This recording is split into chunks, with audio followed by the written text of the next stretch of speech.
আসসালামু আলাইকুম, সবাই কেমন আছেন? আশা করি ভালো আছেন। সবাইকে অগ্রিম ঈদ মোবারক। আজকে তো চাঁদ রাত। বাচ্চা নিয়ে আজকে কি করলাম সেটাই টুকটাক আর কি একটু ভিডিও করছি। তো সকালবেলা আমি ঘুম থেকে উঠে তারপর আর কি কাস্টারডটা বসায় দিছি। এখানে 1 লিটার দুধ নিয়ে নিছি।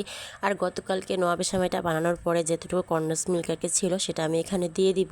তো এটা ফ্রিজ থেকে নামানোর পরে না এটা পড়তেছিল না, তাই আমি এখান থেকে কিছুটা গরম দুধ ওটার ভিতরে দিয়ে পরে এটা গলিয়ে নিছি আর কি। তো এই তো কাস্টার্ড পাউডার মিক্স করে দিছি আর এখানে ইফতারির জন্য সব কিছু রেডি করতেছি আস্তে আস্তে। আম্মু আর কি আলুগুলো ধুয়ে এখানে বসাই দিচ্ছে আর এর আগে বুটও সিদ্ধ করে নিয়েছে। লাস্টে রোজা, তাই ভাবলাম যে না আজকে ইফতারি বানাই। তো এই তো আজকে ইফতারি বানানোর জন্য সব কিছু আগের থেকে রেডি করে নিতেছি, খালি যখন 4টা বাজবে তখন জাস্ট ভেজে ফেলবো। আর এখানে মুসুর ডাল খেসারি ডাল একসাথে মিক্স করে ভিজিয়ে রাখছে। তারপর গোসল টোসল করলাম, বাচ্চাদেরকে গোসল করালাম, ওদেরকে খাওয়ালাম। এখন বসছি মেহেদি দেওয়ার জন্য, কারণ সন্ধ্যাবেলা মেহেদি দিতে পারবো না, বাচ্চাদেরকে খাওয়াতে হবে। ওরা যেহেতু একটু আর্লি ঘুমিয়ে যায়, তার জন্য আর কি ভাবলাম এখন দিয়ে দিই। তো একজনকে এই যে পায়ের উপরে নিয়ে ঢুলাইতেছিলাম, ঘুম পাড়াইতেছিলাম, আর স্বামী আমার হাতে মেহেদি দিয়ে দিতেছিল। আর তারপর আমিও আবার একটু ওরা ঘুমে থাকতে থাকতে ওদের হাতেও একটু মেহেদি দিয়ে দিলাম। বছরে তো একটাই যদি একটু মেহেদি না দেয় তাহলে আর কি আর হয়। ওরা ওদের হাতটা দেখবে আর ওরা নিজেদের মধ্যে একটা ঈদের ফিল তো এখন পাবে না, তারপরে ওরা একটু খুশি হবে, তার জন্য আর কি দিয়ে দিলাম। এ তো দিয়ে এখন হাত ধরে আমি বসে আছি, কী যে করব।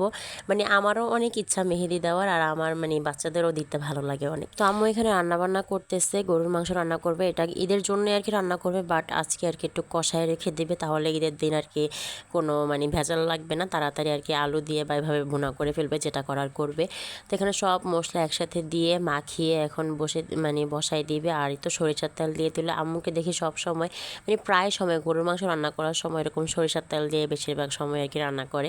তো হাতে মেখে আবার বেশিরভাগ সময় রান্না করে।